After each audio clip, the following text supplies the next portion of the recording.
खण्डमण्डलाकारं व्याप्तं येन चराचरं तत्पदं दर्शितं येन तस्मै श्रीगुरुवे नमः। शङ्करं शङ्कराचार्यं शमं बादरायणं सूत्रभाषकृतौ वन्ते भगवन्तौ पुनः पुनः। ईश्वरो गुरुरात्मेति मुक्तिभेदविभागिनि व्योमवद्यात्मदेहाय दक्षिणामूर्तये नमः। பவித்திர இந்திரியாணி நதிக்கரையில் அமர்ந்து கொண்டு மௌனி ஞானேஸ்வர மகராஜின் பேரருளால் ஏக்நாத்தி பாகவதம் 4வது சாப்டர் 81வது ஸ்லோகம் வந்து கொண்டிருக்கின்றோம். இது வெறும் கதையாக இருக்கின்ற காரணத்தினால், இது ஏற்கனவே தெரிஞ்ச கதை அப்படிங்கிற காரணத்தினாலும் ஜஸ்ட் நான் வாசிக்கிறேன், இந்த கதையை மட்டும் உள்வாங்கிட்டு நம்ம போயிட்டே இருக்கோம். ஏன்னா அந்த கதையே ரொம்ப ஒரு கவிதை நயத்தோட நம்ம மராட்டி படிக்கல, அவர் கவிதை நயத்தோட ரொம்ப ரொம்ப எலாபரேட்டா அந்த கதையை வந்து வர்ணிச்சு தள்ளுறாரு. நம்ம ஸ்ட்ரெயிட்டவே அந்த கதையை மட்டும் படிப்போம். கண்டிப்பா இடையில ஞானங்கள் ஏதாவது இருந்தால் அது ரொம்ப டீட்டெயிலா நம்ம பார்க்கலாம். ஸோ இப்போ என்ன கதை போயிட்டு இருக்கு அப்படின்னா, நரநாராயணர் அப்படிங்கிற அந்த கதை போயிட்டு இருக்கு. ஸோ நாராயணர் மிகப்பெரிய தவசீலன். அந்த தவத்தை குலைப்பதற்காக இந்திரன் முயற்சித்துக் கொண்டிருக்கின்றான். அப்படி இந்திரனின் முயற்சி நடக்கும்போது நாராயணர் என்ன பண்ணார்? ஸோ இந்த கதையெல்லாம் உங்களுக்கு தொடையிலிருந்து ஊர்வஷி இந்த தேவதையை கிளப்பினார்.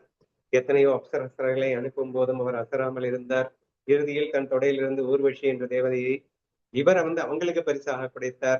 ஸோ இந்த கதை வந்து உங்களுக்கு தெரிஞ்ச கதை தான். அப்படியே நான் வாசிக்கிறேன், கேட்டுக்கிட்டே வாங்க.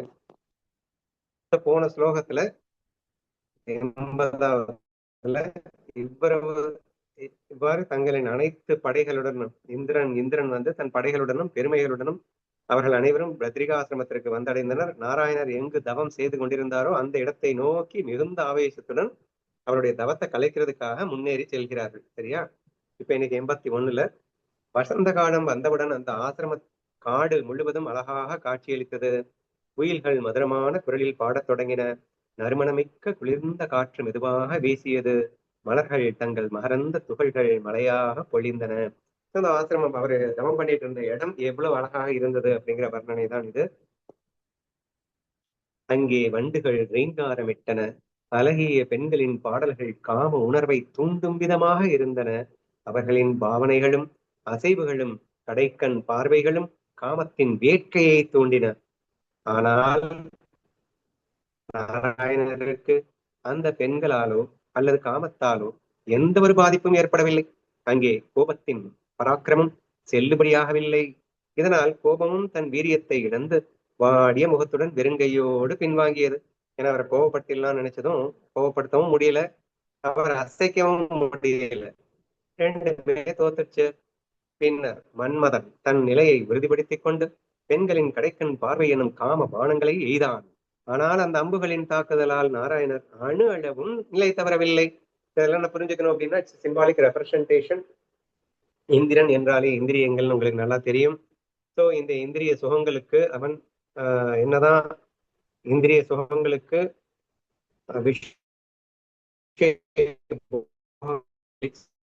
நீங்க இருந்தீங்கன்னா, நீங்க பிரம்ம ஞானத்துல இருந்தீங்க அப்படின்னா, அது மாயான்ற தெளிவுல இருந்தீங்கன்னா, அது ஒரு மண்ணாங்கட்டி கூட அதுல நீங்க ஆசைப்பட போறது இல்லை, அடிக்ஷன் ஆக போறது இல்லை. ஸோ நாராயணர் பிரம்ம ஞானத்தினால் அவர் அனைத்தையும் அறிந்த ஒரு விஷயமாக இருக்கும். மாயை உண்மை என்று நம்பாதவராய் இங்கே அனைத்தும் தனது கற்பனையாகவே இந்த மாயை இருக்கிறது என்ற புரிதலிலும் இருந்த காரணத்தினால் அப்படின்னு வச்சுக்கோங்க. இப்ப இதை நம்ம என்ன புரிஞ்சுக்கலாம் அப்படின்னு சொன்னா, என்னதான் ஆசைகள் வந்து நம்மளை தாக்கும் போதும் நம்ம நாராயணர் மாதிரி இருக்கிறோமா அப்படிங்கறத நம்ம என்ஷூர் பண்ணிக்கிறோம். ஓகேவா? ஸோ எவ்வளவுதான் காமபானங்கள் எய்தான், ஆனால் அந்த அம்புகளின் தாக்குதல் நாராயணரை கூட தவறவில்லை. ஆயுதங்களை கொண்டு ஆகாயத்தை வெட்ட முயன்றால் ஆகாயம் எவ்வாறு எவ்வித பாதிப்பும் என்று தன் இயல்பில் இருக்குமோ, அதுபோலவே காமன் நாராயணரை துன்புறுத்த முயன்ற போது அவர் தம் ஆன்ம ஆனந்தத்தில் நிஜ போதத்தில் இருமைகளுக்கு அப்பாற்பட்டவராக நிர்பந்தராக அமைதியாக இருந்தார். சூப்பர் எக்ஸாம்பிளோட அழகா சொல்லியிருக்காரு. என்னதான் பெரிய பெரிய ஆயுதங்களை வைத்து ஆகாயத்தை நீ வெட்டினால் ஆகாயத்தை அழித்து விடலாம் என்று நினைத்தால் எப்படி ஆகாயத்திற்கு எந்த அளவும் பாதிப்பு ஏற்படாதோ அப்படி நாராயணர் நிஜபோதத்திலே இருந்தார். ஏன்னா சத்தியத்துல இருக்காரு. இதெல்லாம் மாயா. மாயா எப்படி சத்தியத்தை பாதிக்க முடியும்? ஸோ டோட்டலி இம்பாசிபிள் இல்லையா? ஸோ அந்த நாலேஜோட நீங்க பாத்தீங்கன்னா ஈஸியா புரியும். அப்படி எந்த விதமான பாதிப்பும் இன்றி தன் இயல்பில் ஆகாயம் எப்படி இயல்பில் இருக்குமோ அது போலவே காமனால் நாராயணரை துன்புறுத்த முயன்ற போதும் தன் ஆன்மானந்தத்தில் இந்த டுவாலிட்டிக்கு அப்பாற்பட்டு, இருமைகளுக்கு அப்பாற்பட்டு அமைதியாக இருந்தார் அப்படின்னா ஸ்வரூபத்துல இருக்கார் அப்படின்னு புரிஞ்சுக்கணும். ஓகேவா? மினிமினி பூச்சியானது தன் சிறிய ஒளியை கொண்டு எரியும் பெருநெருப்பின் ஒளியை விடுங்கச் சென்றால் அதன் சுவையை எரியும் முன்பே அதன் வாய் கருகிவிடும் அல்லவா? அது போலவே நாராயணரின் பார்வையில் அந்த பெண்களின் காம வேட்கை காணாமல் போனது. ரொம்ப பியூட்டியான ஒரு விஷயங்க, நல்லா கவனிங்க. எப்படி அழகா எக்ஸாம்பிளோட சொல்லியிருக்காரு அப்படிங்கிறது நல்லாவே இருக்கு பாக்குறது, படிக்கிறதுக்கு. மினிமினி பூச்சி அப்படிங்கிறது ஒரு சின்ன ஒளி வெப்பம்னு வச்சுக்கோங்க, சரியா? தன்னொளியை கொண்டு எரியும் பெருநெருப்பின் ஒளியை விடுங்க சென்றார். இங்க யாரு? இந்த அப்சரஸ்கள், இந்த காமத்தை தூண்டுகின்ற, இந்த இந்திரியங்களை தூண்டுகின்ற விஷயங்கள், இது எல்லாம் மினிமினி பூச்சி மாதிரி, சரியா? இது யார போய் அட்டாக் பண்ண போகுதான்? நாராயணர். நாராயணர் எப்படி இருக்காரு? எரியும் பெரு நெருப்பாக அவர் இருக்கின்றார், சரியா? பெருநெருப்பின் ஒளியாக இருக்கின்றார். ஆனா அந்த ஒளியை போயிட்டு இந்த ஒளியால விடுங்கணும்னு நினைச்சா என்ன ஆகும்? அந்த சுவையை அறியும் முன்பே அதன் வாய் கருகி விடும் அல்லவா? மினிமினி பூச்சி அவ்வளவு பெரிய நெருப்பானே ஸ்டாப் பண்ணணும்னு நினைச்சா இதனுடைய வாய் கருகி விடும் அல்லவா? இந்த எக்ஸாம்பிளோட என்ன அழகா லிங்க் பண்ணியிருக்காருன்னா, அது போலவே நாராயணனின் பார்வையில் அந்த பெண்களின் காம வேட்கை காணாமல் போனது. ஆசை பாசை இல்லாம போயிடுச்சு அப்படின்னு வச்சுக்கோங்க. சோ காமத்தை தூண்டுகின்ற இந்த விஷயங்கள் எல்லாம் அந்த விஷயங்களுக்கே காமம் இல்லாமல் போனது. அப்ப அந்த பெண்கள் வந்தார்கள்ல, காமத்தை தூண்டணும்னா நீ காமத்துல இருக்கணும், நீ காமத்துல இருந்தாதான் நீ காமத்தை தூண்ட முடியும், சரியா? அப்படி முழுமையான காம வேட்கையோடு காமத்தை தூண்ட வந்த அந்த அப்சரஸ் அழகிகள், அவர்களுக்கே காம வேட்கை இல்லாமல் போனது. ஏன்னா அதுக்கு எக்ஸாம்பிள் இந்த ஒளியை வச்சுக்கிட்டு அந்த ஒளியை நீ சொல்லணும்னு நினைச்சேன்னா இந்த ஒளி காணாம போயிடும்டா. அப்ப இவருடைய காம வேட்கையை காணாமல் போய்விட்டது அப்படிங்கிற ஒரு அற்புதமான ஈக்குவேஷனை காட்டியிருக்காரு. நாராயணரின் பெருமையை அறியாமல் காமன் அவசரப்பட்டு அவர் மீது தாக்குதல் நடத்தினான். ஆனால் அவனுடைய எல்லா பராக்கிரமங்களும் அவனது நிந்தனைக்குரிய செயல்களும் அவனுக்கே வெட்கக்கேடாக முடிந்தன. ஏன்னா எல்லாத்துலயும் எல்லாமே ஃபெயில் ஆயிட்டான், டோட்டலி அவன் வெட்கப்பட்டு திருந்திட்டான். இப்ப நம்ம இந்திரியங்கள் நம்மை அசைக்க முடியாமல் இருக்கும்போது அது வெட்கப்பட்டு அது தோல்வியை ஒப்புக்கொண்டு செல்ல வேண்டும் அப்படிங்கறத ஞானத்தோட நீங்க எடுத்துக்கலாம். ஓகேவா?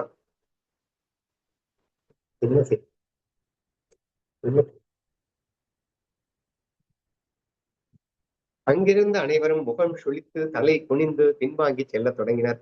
அப்போது அவர்களின் வலிமை முற்றிலும் முடங்கி போனதை நாராயணர் கண்டார். இப்ப எல்லாம் தோல்வியை அக்செப்ட் பண்ணிட்டு எல்லாம் பின்வாங்கும் போது நாராயணர் இப்ப பாக்குறாரு, இந்திரியங்களை அடக்கியாளும் நியந்தாவே நாராயணர் என்பதை அறியாமல் அவர்கள் அவரை ஏமாற்றச் சென்றார்கள். நியந்தா அப்படின்னா என்னன்னு எனக்கு தெரியல. நியந்தாவே நாராயணர் என்பதை அறியாமல் அவர்கள் அவரை ஏமாற்ற சென்றார்கள். அதன் பிறகு அவர்களால் அவரிடமிருந்து தப்பித்து திரும்பி செல்லவே முடியவில்லை என்பதை அறிவாயாக.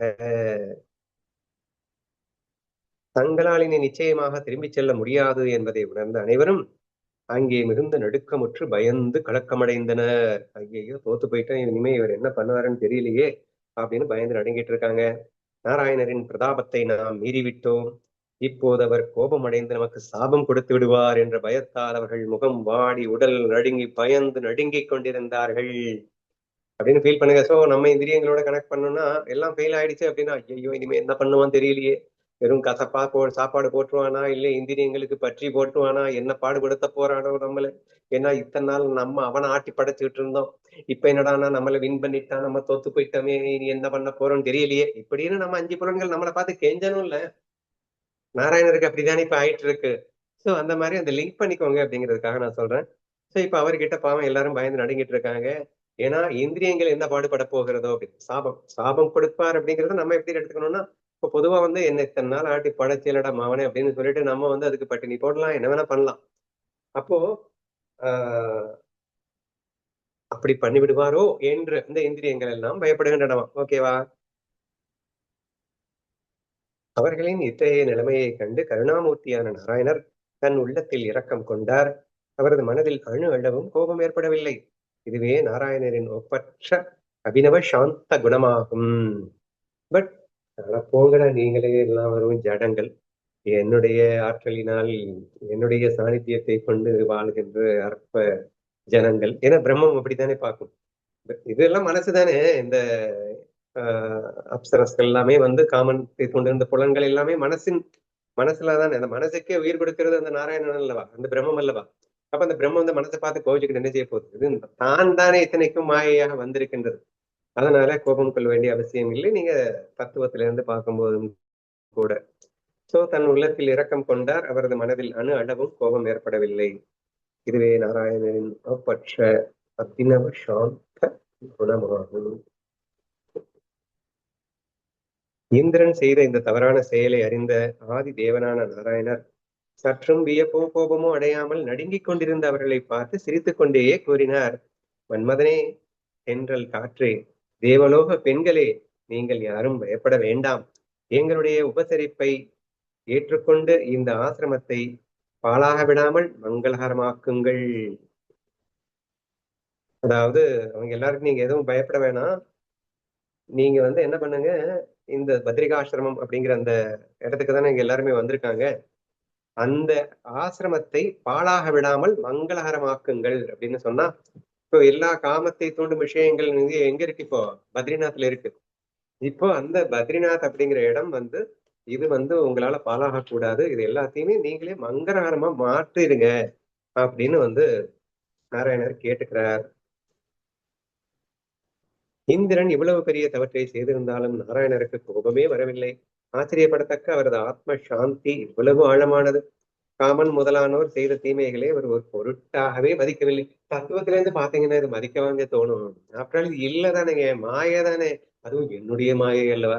அது எதுக்கு நம்ம வந்து இந்த ஒன்னஸ்பில இருந்து தத்துவத்தில இருந்து பாத்தீங்கன்னா இது பெரிய ஆச்சரியமான விஷயம் இல்லை அப்படிங்கறத நீங்க புரிஞ்சுக்கலாம் அப்படின்னு எனக்கு தோணுது. ஓகேவா? அதுக்காக நான் திரும்ப திரும்ப சொல்லிட்டு இருக்கேன், நீங்க 100% பிரம்ம உணர்வுக்கு இம்பார்ட்டன்ஸ் கொடுக்கணும், மாய உணர்வுக்கு இம்பார்ட்டன்ஸ் கொடுக்க கூடாதுன்னு. இவர் என்ன சொல்லியிருக்காரு? பொருட்டாகவே மதிக்கவில்லை. அதை மதிக்கவே இல்லை, பின்ன எதுக்கு நான் வந்து அதை பத்தி கவலைப்பட போறேன்? அது சுகமா இருந்தாலும் நான் மதிக்க போறது இல்லை, அது துக்கமா இருந்தாலும் நான் மதிக்க போறது இல்லை. அது மாயாங்கிற ஃபீலிங்ல இருக்கேன், அது இல்லவே இல்லைங்கிற ஃபீலிங்ல இருக்கேன். அப்படி நீங்க தத்துவத்துல இருந்து நீங்க ஃபீல் பண்ணி பார்க்கலாம். காமன் முதலானோர் மீது அவர் கோபப்படவும் இல்லை, இந்திரனுக்கு சாபம் கொடுக்கவும் இல்லை. நாராயணன் உள்ளத்தில் எப்போதுமே எவ்வித பேதமோ விகல்பமோ சிறிதும் தோன்றுவதே இல்லை. நான் சொன்னது வந்துருச்சு அடுத்ததுல. So because he's in oneness feel. இது எல்லாமே தான்ற ஃபீலிங்ல இருக்காரு. இங்க என்ன விருப்புக்கோ அங்க இடமே இருக்காது இல்லையா? இங்க யார் மேல யார் கோவப்பட போறாங்க? நான் தானே எல்லாமே இருக்கேன். சும்மா நாச்சுக்கும் நான் வந்தேன் இந்த மாதிரி விளையாட்டுக்க. இதுல நான் வந்து கோவப்படுறதுல என்ன இருக்கு? சோ அந்த அளவுக்கு அந்த டுவாலிட்டி இல்லாம பியூர் ஒன்னஸ் ஃபீல்ல நாராயணர் இருந்தார் அப்படின்னு இந்த இடத்துல எடுத்துக்கலாம். ஓகேவா? நாராயணர் உள்ளத்தில் எப்போதுமே எவ்வித பேதமோ அப்படின்னு சொன்னா டுவாலிட்டியே இல்லைன்னு அர்த்தம்.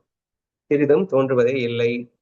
தனக்கு தீங்கு செய்தவன் மீது கோபப்படுபவன் அந்த கணமே தன் கோபத்தினால் தன் புண்ணியத்தை இழக்கின்றான். ஆனால் தனக்கு தீங்கு செய்தவனுக்கு நன்மை செய்பவனே ஆன்மீக வழியில் சிறந்த தலைமகன் ஆவான். போற போக்குல நமக்கு ஒரு பெரிய நாலேஜ் கொடுக்கிறாரு. ஸோ நம்ம அடிக்கடி பேசிட்டு இருக்கிறது தான், அதாவது உன்னை நேசிப்பவனை நீ நேசிப்பது நாய் கூடத்தானடா செய்யும், உன்னை பகைப்பவனை நீ நேசிக்கும் போதுதான் அதற்கு பெயர் உண்மையான அன்பு என்றெல்லாம் நாம் சொல்லுவோம் அல்லவா. கிட்டத்தட்ட அந்த விஷயம் தான் இங்க வந்திருக்கு. ஸோ தீங்கு செய்தவன் மீது கோபப்படுவது அப்படின்னா உன்னுடைய புண்ணியம் எல்லாம் நாசமா தான் போகும். ஆனா மாறாக தீங்கு செய்பவனுக்கு நன்மை செய்தால் அதுவே ஆன்மீகத்தில் சிறந்த தலைமகன் என்று நீ கருதப்படுகின்றாய் அப்படிங்கிற விஷயத்த சொல்லியிருக்காரு. இது ஒன்னஸ்வீல இருக்கும்போது நமக்கு பெரிய விஷயம் இல்லைன்றதை நீங்க புரிஞ்சுக்கோங்க. தீமை செய்தவர்களுக்கும் நன்மை செய்தவருக்கே பரமசாந்தி என்று பெயர். அதாவது தீமை செய்தவர்களுக்கு யாராவது நன்மை பண்ணாங்கன்னா அவங்களுக்கு பரமசாந்தி என்று பெயராம். அந்த சாந்தியின் உண்மையான நிலையை நாராயணர் தாமே காற்றி உலக மக்களுக்கு காட்டுகிறார். பரமார்த்த வழியிலே நிலை பெறுவதற்கு மிக முக்கியமாக தேவையானது பரமசாந்தி ஆகும். அந்த சாந்தியின் உன்னதமான நிலையை தன் செயலின் மூலம் அவர் உலகிற்கு வெளிப்படுத்துகிறார்.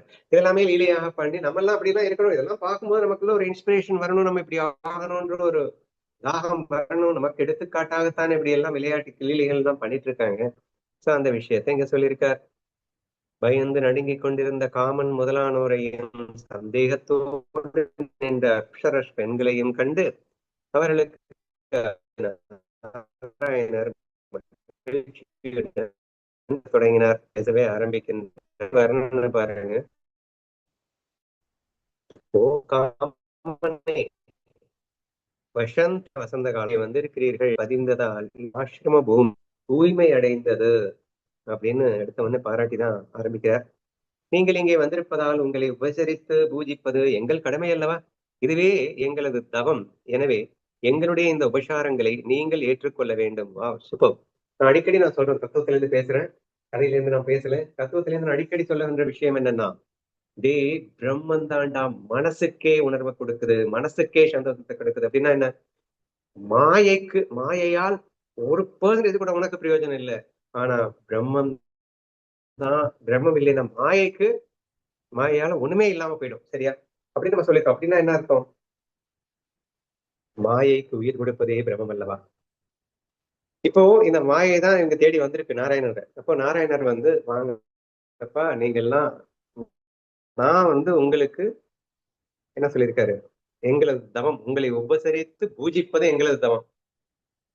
என்னது? மாயையை போய் யாராவது பூஜை பண்ணுவாங்களா? மாயையை போய் யாராவது உபசரிப்பாங்களா அப்படின்னு கேட்க கூடாது. இந்த இடத்துல நீங்க மாயா அப்படிங்கறத நம்ம அமிர்த அனுபவனுடைய சிவாசக்திக்கு போயிட்டீங்கன்னா ரொம்ப ஈஸியா புரியும். மாயான்றத சக்தின்னு வச்சுக்கோங்க, சிவம் அப்படிங்கிறத இங்க பிரம்மம்னு வச்சுக்கோங்க. இப்போ அந்த இடத்துல எந்த அளவுக்கு அந்த ரெண்டும் வர்ணிச்சிருப்பா தள்ளியிருப்பாருன்னு நல்லா புரிஞ்சுக்க முடிஞ்சதுன்னா இது ஈஸியா அண்டர்ஸ்டாண்ட் பண்ணிக்கலாம். ஏன்னா சிவனில்லையில் சக்தி இல்லை, சக்தி இல்லையில் சிவன் இல்லை, சிவம் சக்திக்கு ஆனந்தத்தையும் சக்தி சிவத்திற்கு ஆனந்தத்தையும் அள்ளி அள்ளி கொடுப்பதற்காகவே அவர்கள் வந்திருக்கிறார்கள் அப்படிங்கிற அந்த ரீதியோட கொஞ்சம் கம்பேர் பண்ணுங்க. ஏன்னா தத்துவத்தோடு ஞானத்தோடு பார்க்கும்போது நீங்க லீல மாயில சிக்கிட்டு இருக்கும் போதுதான் இந்த இந்திரன் இங்க அட்டாக் பண்றது, இவனை தடுமாற வைக்கிறது, கோவப்பட வைக்கிறது, இவனை சின்ன பின்னப்படுத்துறது, இதெல்லாம் கீழே இருந்து பார்க்கும்போது. பட் மேல இருந்து பாத்தீங்க அப்படின்னா இது சிவம் மாயை சக்தி. அப்போ சிவத்தின் அந்த முழுமையான அந்த அனுபவங்களை எல்லாம், அதாவது அந்த சச்சிதானந்தத்தை எல்லாம் விதவிதமாக வெளிப்படுத்தி மகிழ்வதற்கு அந்த வாய்ப்பை கொடுப்பது யாருன்னா இந்த மாயை. மாயை இல்லைன்னா நான் ஒரே ஒரு நிலையில தான் நான் இருப்பேன். என்னுடைய விதவிதமான அந்த எக்ஸ்பிரஷன்ஸ் காட்டுறதே இந்த மாயை அல்லவா அப்படிங்கிற மாதிரி. அப்போ இந்த மாயை இல்லைன்னா என்னால எதுவுமே எக்ஸ்பிரஸ் பண்ண முடியாது. நான் பாட்டுக்கு தான் உட்கார்ந்துருக்கணும் அப்படிங்கிற மாதிரி சிச்சுவேஷன்ல தான் இருக்கும். இப்படி சிவம் சக்திக்கும் சக்தி சிவத்திற்கும் மாற்றி மாற்றி அந்த சிவசக்தி சேப்பை இமேஜின் பண்ணீங்கன்னா இந்த சிவம் இப்ப சக்தியை பார்த்த உடனே அது உபசரிக்குது அப்படின்னு சொல்றதுல பெரிய ஆச்சரியம் ஒன்றும் உங்களுக்கு இருக்காது. சோ பூஜிப்பது எங்களது கடமை ஆகும்னு சொல்லிட்டு இந்த உபசாரங்களை ஏற்றுக்கொள்ள வேண்டும் அப்படின்னு ஆரம்பிக்கிறார். ஓ தேவலோக பெண்களே, தேவ காந்தைகளே, தேவ காந்தைகளே, நீங்கள் எவ்விதத்திலும் பயப்பட வேண்டாம். இங்கே வந்திருக்கும் நீங்கள் அனைவரும் எனக்கு எப்போதும் எல்லா வகையிலும் வழிபடத்தக்கவர்களே ஆவீர்கள், பூஜ்யர்களே ஆவீர்கள். ஏன்னா நான் தானேங்க அதுவும் சக்திங்கிறதும் சிவத்துல இருந்து இந்த ஈஸ்வரா ஜீவா அப்படின்னு பேசுறோம், பிரம்மம்னு பேசுறோம். பிரம்மம்னா சிவம்னு வச்சுக்கோங்க, ஈஸ்வரா ஜீவன்னா சக்தின்னு வச்சுக்கோங்க. இது 3 வேற வேறையா? அப்போ இது அதை பூஜிக்குது, அதை இதை பூஜிக்குது அப்படின்னா எல்லாம் ஒண்ணுதானே. அதனால நீங்கள் எல்லாம் என் பூஜைக்குரியவர்களே, ஆதலால் நீங்கள் பயப்பட வேண்டாம் அப்படின்னு சொல்லி ஆரம்பிக்கிறார். ஏன்னா அவர் தத்துவத்துல இருக்காரு பாவம், அதனால அவரு இப்படி பேசுறார். இதுங்க எல்லாம் மாயில சிக்கிட்டு இருக்கிறதுனால இது பயந்துகிட்டு இருக்கு அப்படிங்கிற மாதிரி கூட நீங்க இமேஜின் பண்ணிக்கோங்க. ஆசிரமத்திற்கு ஒரு விருந்தினர் வரும்போது அவரை உபசரித்து பூஜிக்கவில்லையோ, எவர் அவரை உபசரித்து பூஜிக்கவில்லையோ அவர்களுடைய புண்ணிய செல்வம் முற்றிலும் அழிந்து பூஜ்யமாகிவிடும். அவர்களின் ஆசிரம வாழ்வும் பாழடைந்து சூரியமாகும். போற போக்குல நமக்கு எல்லா நாலேஜஸையும் சேர்த்து கொடுக்கறது தானே இது பாகவத தர்மம் அல்லவா? அதனால ஆசிரமத்துக்கு ஒருத்தவங்க வந்துட்டாங்க அப்படின்னு சொன்னா அவங்களை உபசரிச்சு நீ விருந்தோம்பல் பண்ணல அப்படின்னு சொன்னா அவனுடைய எல்லா புண்ணியமும் மறுபடியும் நஷ்டம் ஆயிடும். சோ தேர்ஃபோர் நான் அந்த தப்பு பண்ணுவேனா, நீங்க எல்லாரும் என்னுடைய பூஜ்யர்கள் அல்லவா அப்படின்னு சொல்லிட்டு அழகா எல்லாத்தையும் பயந்து நடுங்கிக் கொண்டிருக்கிறவர்களுக்கு இவர் நான் உங்களுக்கு பூஜிக்கத்தக்கவர்கள் அப்படிங்கிற ரேஞ்சுக்கு பேசிட்டு இருக்கார். அப்படி பூஜை பண்ணலைன்னா ஆசிரம வாழ்வு பால்கைந்து சூன்யமாகி போகும். நீங்கள் என்னுடைய இந்த உபசாரத்தை ஏற்றுக்கொள்ளாமல் எவ்வித பழியையும் பெறாமல் விருந்தையும் பெறாமல் திரும்பி சென்றால் அந்த ஆசிரமம் மங்களமற்று பாலாகிவிடும். எனவே தயை கூர்ந்து எனது பூஜையை ஏற்றுக்கொள்ளுங்கள். நீங்க பாட்டுக்கு வேண்டாம்னு சொல்லிட்டு போயிட்டீங்கன்னா இந்த ஆசிரமம், அதாவது இந்த பத்திரிகா ஆசிரமம் அப்படிங்கிறது பாலால போயிடும். அந்த தப்பை நான் பண்ண மாட்டேனே, நீங்களும் அந்த தப்ப எனக்கு அந்த மாதிரி ஒரு விஷயத்தை ஏற்படுத்திடாதீங்க. நீங்கள்லாம் இருந்து என் பூஜையை ஏற்றுக்கொள்ள வேண்டும், என் உபசாரத்தை ஏற்றுக்கொள்ள வேண்டும் அப்படின்னு நாராயணர் கேட்டுக்கிறார். இல்லத்திற்கு வரும் அதிதி எல்லா வகையிலும் அனைவருக்கும் மதிக்கத்தக்கவர் ஆவார். தன் ஆசிரமத்தில் அதீதியை அன்போடு பூஜிப்பவர்களின் கீர்த்தியை சிவபெருமானே நேரில் போற்றி புகழ்கிறார். போற போக்குல அதீதியின் வர்ணனை, அதீதி பூஜை, அதீதி எவ்வளவு முக்கியம், சோ இந்த மாதிரியான விருந்தோம்பல் அப்படிங்கிறது எவ்வளவு முக்கியம் அப்படிங்கிற இம்பார்ட்டன்ஸ் அப்படியே சேர்த்து இந்த ஸ்லோகத்துல சொல்லப்பட்டிருக்கின்றது. சிவபெருமானே இதை பற்றி போற்றி பாடியிருக்கிறார் அப்படிங்கிற விஷயமும் வந்திருக்கு. ஓகேவா?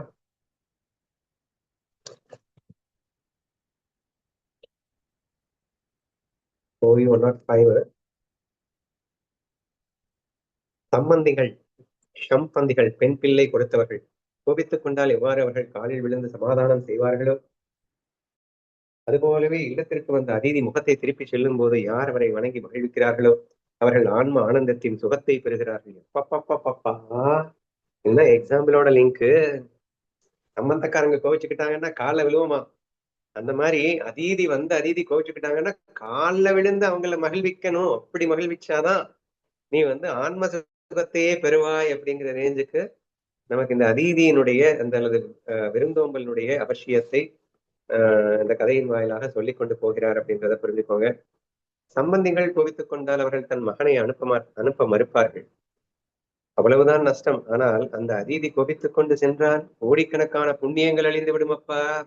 அது மட்டுமின்றி இதுவரை சேர்த்து வைத்த முற்பிறவி புண்ணிய சேமிப்பும் எல்லாம் கணிந்து கனமே அழிந்து விடுமா. கொஞ்சம் மிரட்டுற மாதிரி இருக்கு. ஆனா இந்த லவ்வால் அப்படிங்கிற பிரின்சிபலை மெயின்டைன் பண்றதுக்காக தாங்க இந்த மாதிரி விருந்தோம்பல் இந்த விஷயங்கள் எல்லாம் வச்சிருக்கு. நம்ம நான் எனது அப்படிங்கிற மாதிரி இருக்கக்கூடாது. யார் வந்தாலும் என்னவர்கள் அப்படிங்கிற ஃபீலிங்ல அவங்களுக்கு நன்றா உபசரிக்கணும் இல்ல. இந்த லவ் வால் அப்படிங்கிற பிரின்சிபல் டெவலப் பண்ணணுன்றதுக்காக தான் இந்த மாதிரி விருந்தோம்பல் எல்லாம் வைக்கப்பட்டது. அதீத உபசாரம் எல்லாம் ரொம்ப ரொம்ப முக்கியம் என்று சொல்லப்பட்டது. எந்த அளவுக்கு எக்ஸ்ட்ரீமா சொல்லிட்டாருன்னா, சம்பந்தக்காரன் கோவிச்சுக்கிட்டா கூட என்னடா நஷ்டமாக போறது, பொண்ணோட வாழ வைக்க மாட்டேன்னு மகனை மட்டும் அனுப்பாம விட்டுடுவோம், அவ்வளவுதானே. ஆனா அதீதி கோபித்துக் கொண்டால் உன்னுடைய எல்லா புண்ணியமும் நஷ்டமாகிவிடும். அந்த கணமே நஷ்டமாயிடுமா, முற்பிறவியில் செய்த புண்ணியமும் நஷ்டமாயிடுமா. அந்த அளவுக்கு சொல்லி இருக்கிறார். எந்த ஒரு இல்லத்தில் அல்லது ஆசிரமத்தில் அதீதிகளை பிரம்மஸ்வரூபமாகவே அன்போடு பூஜிக்கிறார்களோ அந்த ஆசிரமத்தில் வைகுண்ட வாசியான அந்த பெருமாளே தினமும் வந்து குடியேறுவான். நெகட்டிவ்ல சொல்லியாச்சு, எடுத்து பாசிட்டிவ்ல சொல்லணும்ல. அப்படி இல்லாம ஒருவேளை அதீதியை நல்லா பூஜிச்சேன்னா என்ன ஃபீலிங்ல பூஜிக்கணுமா, பிரம்மஸ்வரூபமே என்ற ரீதியில பூஜிச்சேன்னா நம்ம பெருமாள் எப்பயுமே உன் வீட்டுலதான்டா இருப்பாரு அப்படிங்கிற மாதிரி பாசிட்டிவான விஷயம் சொல்லப்பட்டிருக்கு. நாராயணர் அவர்களிடம் இவ்வாறு பேசினார். ஆனால் என்னுடைய சாந்த குணம் எவ்வளவு ஆழமானது என்ற அகந்தையோ பெருமையோ நாராயணரின் திருவுள்ளத்தில் சற்றும் ஏற்படவில்லை. நாராயணர் இப்படி எல்லாம் ரொம்ப சாந்தமா பேசிட்டு இருக்காரு அப்படின்றவன நம்ம ஆளுங்க என்ன சொல்லுவாங்க, ச்சே நான் என்னமா சாந்தமா இருக்கேன்டா அப்படின்னு நீயா ஃபீல் பண்ணி போயில. அந்த மாதிரி அவர் ஃபீல் பண்ணடா. நாராயணர் இப்படி இருந்தாரு, நான் தான் சொல்லிட்டு இருக்கேன், அவர் மனசுக்குள்ள நான் பெரிய ஆள் பாத்தியானா இவ்வளவு சாந்தியா இருக்கேன் அப்படின்னு அவரு ஃபீல் பண்ணல என்ற ஒரு போற போக்குல நமக்கு ஏக்நாத் மகாராஜ் இதை சுட்டி காட்டுகிறார். மன்னா கேட்பதற்கு மிகவும் அரிய தத்துவம் இதுவே. தனக்குள் மிக உன்னதமான ஆத்மசாந்தியின் அனுபவம் இருந்தும் யாரிடத்திலும் சிறிதும் அகந்தை இல்லையோ அவரே நிச்சயமாக தேவாதி தேவனாவார். சரி, நீ சாந்தியா இருந்தா மட்டும் பத்தாதரா நாராயணர் மாதிரி, ஆனா நான் சாந்தியா இருக்கேன் அப்படிங்கிற அகந்தையும் இல்லாம இருக்கணும்டா. போற போக்குல இந்த ஏன்னா ஜனகனுக்கு தானே இந்த கதை சொல்லப்பட்டு கொண்டிருக்கிறது. அதனால மன்னா இந்த மாதிரி நாராயணர் மாதிரி இருந்தோம் இருக்கணும்டா. அவன் தாண்டா உண்மையிலேயே தேவாதி தேவன். சாந்தமா இருக்கிறது மட்டும் பத்தாது, ஆனா நான் சாந்தி அப்படின்றது ஈகோவும் இல்லாம இருக்கணும் அப்படிங்கிறத நமக்கு சொல்லி கொண்டு போகிறார். தேவர்களையும் மனிதர்களையும் எப்போதும் தன் ஆதிக்கத்தால் ஆட்டி படைப்பவனும் எவனுடைய பயத்தினால் தவசீலர்கள் தங்கள் தவத்தை கைவிடுவார்களோ அத்தகைய காமனுக்கும் குரோதத்திற்கும் அந்த நாராயணர் அபயமளித்து தன் அருகிலேயே இருக்க செய்தார். ஏன்னா நமக்கு இந்த விருப்பு வெறுப்புலாம் வந்து ரொம்ப டேஞ்சரஸான விஷயம். ஆனா அப்படிப்பட்ட டேஞ்சரஸான விஷயமாக இருந்தாலும் கூட அவர் ஏன்னா எந்த அளவுக்கு அவங்க கொடியவங்க அப்படிங்கிறத எக்ஸ்பிளைன் பண்ணிட்டு இருக்காங்க. தேவர்களையும் மனிதர்களையும் எப்போதும் நம்மள தவசீலர்களையே பயத்தினால் ஆட்டி படைச்சிட்டு இருக்கக்கூடிய அப்படிப்பட்டவரை அவர் அழகாக தன் அருகிலேயே இருக்க செய்தார். நர தேவனான ஜனக மகாராஜாவே அபயமளிக்கும் அந்த நாராயணர் இவ்வாறு கூறிய போது தேவர்கள் வெக்கத்தால் தலைகுனிந்து அவரிடம் மிகுந்த மரியாதையுடன் கூறினார், பிரபுவே, பரம்பொருளும் பரம்பொருளும் விகாரங்கள் அற்றவருமான உன்னிடத்தில் இந்த சாந்த குணம் இருப்பது ஒன்றும் ஆச்சரியமில்லை. ஏனெனில் தன் ஆன்மாவையே ரமிக்கும், எப்போதும் ஆன்மாவிலேயே ரமிக்கும் ஆத்ம ராமர்களான தீரர்கள் எல்லாம் உன்னுடைய திருவடி தாமரைகளை எப்போதும் வணங்கி கொண்டிருக்கிறார்கள். இப்ப அவங்களுக்கு எல்லாம் பயங்கர ஆச்சரியத்தோட நீங்க இந்த மாதிரி சாந்த சுரூபமா இருக்கிறதுக்கு எங்களுக்கு ஒன்றும் ஆச்சரியம் இல்லை. ஏன்னா எந்த நேரமுமே ஆன்மாவிலேயே ரமிப்பவர் அல்லவா நீங்கள். அது மட்டும் இல்லாம ஆன்மாவிலேயே ரமிக்கும் மற்ற தீரர்களும் உன்னுடைய திருவடி தாமர்களை வணங்கி கொண்டிருக்கிறார்களே, அப்ப நீ இவ்வளவு சாந்தமா இருப்ப அப்படிங்கிறது பெரிய ஆச்சரியம் இல்லையே அப்படின்னு அவங்க சொல்றாங்க. இந்த விதமாக ஸ்ரீ நாராயணர் தன் திருவாக்காலேயே தங்களுக்கு அபயமளித்து பேசியதை கேட்டு காமன் முதலானோரும் அப்சரஸ் பெண்களும் வெட்கத்தால் உருகி தலை குனிந்து நின்றனர். எவ்வித விகாரமும் அற்ற நாராயணரின் முழுமையான பொறுமையை கண்டபோது இவர் சாதாரணமானவர் அல்ல, சாட்சாத் பரமாத்மாவேதான் என்பது வசந்தனுக்கும் காமனுக்கும் தெளிவாக புரிந்தது. எனவே அவர்கள் தாமே அவரது மகிமையை துதிக்கத் தொடங்கினர். என்ன சந்தேகம்?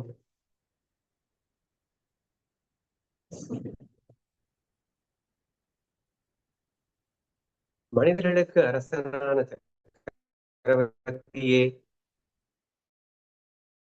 விதேக நாட்டு மன்னனே, காமன்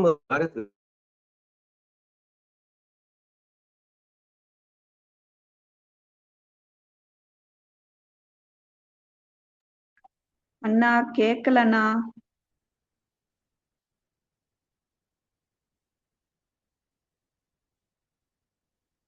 அம்மா உங்களுக்கு கேக்குதா?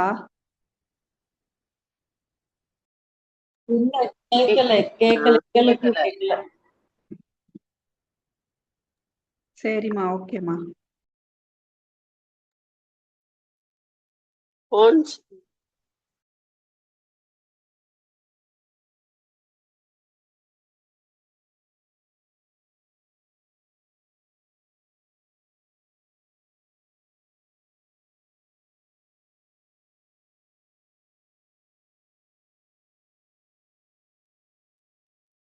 வச்சோம் bed.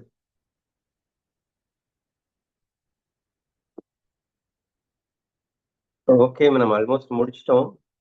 So we'll complete it with this.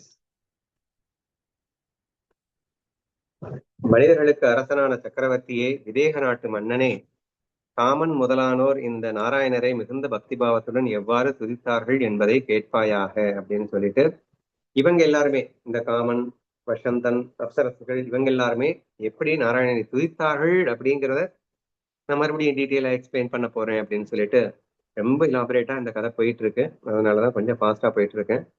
இன்னொரு 5-6 கோவிகள் மட்டும் முடிச்சுட்டு இதை மட்டும். எப்போதும் எல்லோரையும் ஏமாற்றி துன்புறுத்தும். அண்ணா ஸ்கிரீன் ஷேர் வரல. ஸ்கிரீன் ஷேர் வரலையா? ஆமா.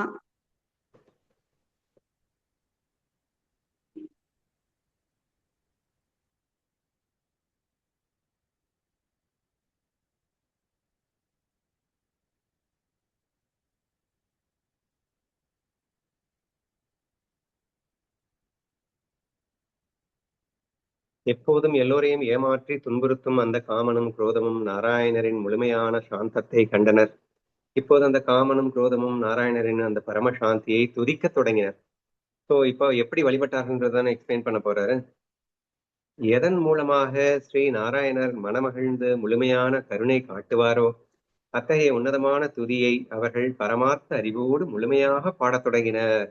இப்ப என்ன செஞ்சா நாராயணர் ரொம்ப மனம் சந்தோஷப்படுவாரோ அந்த மாதிரி பாட்டு பாடி அவர்களை வணங்க தொடங்கினார்களாம். எப்படி பாடுறாங்கன்னு பார்க்கலாம். தேவாதி தேவனே, உனக்கு ஜெயமுண்டாகட்டும். உன்னுடைய இந்த விகாரங்களற்ற தூய நிலையை, அவிகார பாவம், இந்த உலகில் உள்ள எந்த ஒரு தேவர்களிடமோ அல்லது மனிதர்களிடமோ நாங்கள் இதுவரை கண்டதே இல்லை அப்படின்னு புகழாரம் சூட்டுறாங்க. போற போக்குல நம்ம என்ன எடுத்துக்கணும் அப்படிங்கறத மட்டும் பாருங்க. ஃபர்ஸ்ட் பாயிண்ட், விகாரங்கள் அற்ற தூய நிலை அப்படிங்கறத ஃபர்ஸ்ட் பாயிண்டா காட்டி புகழாரம் சூட்டியிருக்காங்க. நெக்ஸ்ட், என்னுடைய அப்படின்னா காமனுடைய வானத்தின் தாக்குதலால் பிரம்மன் தன் மகளையே பின்தொடர்ந்து செல்ல முற்பட்டார். பராசர முனிவர் என்ன செய்தார்? அவர் ஆற்று நடுவே படகோட்டும் மீனவ பெண்ணான மீன் நாற்றமுடைய மத்ச கந்தியை எல்லாம் போகிக்க முற்பட்டாரே. எந்த அளவுக்கு காமனின் சக்தி, ஆனா என்னுடைய சக்தியை உங்ககிட்ட வேலை செய்யலன்றத அவன் புகழ் பாடுவதாக இந்த கதை அப்படியே போகிறது. யோகிகளுக்கெல்லாம் தன் மகுடத்தால் எவரை வணங்குகிறார்களோ தவசீலர்களுக்கெல்லாம் தலைவனான அந்த தூர்ஜடி அப்படின்னா சிவபெருமானுக்கு இன்னொரு பேர் போற தூர்ஜடி விஷ்ணு எடுத்த மோகினி வடிவத்தின் பின்னால் காமமுற்று ஓடினாரே, அவரது கோவணம் நழுவி வீரியம் நிலத்தில் சிந்தியது.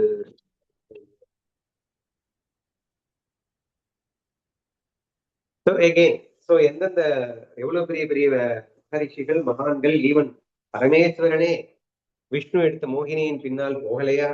ஸோ காமனுக்கு மயங்காதவன் இந்த உலகத்தில் உண்டா அப்படின்னு சொல்லிட்டு காமன் தன் பெருமையை பேசி, ஆனால் அப்படிப்பட்ட நானே உங்களிடத்தில் தோற்றுவிட்டேன் கடைசியில நாராயணன் பெருமையை பேச போறேன் அப்படிங்கறத நம்ம புரிஞ்சுக்கணும். ஓகேவா?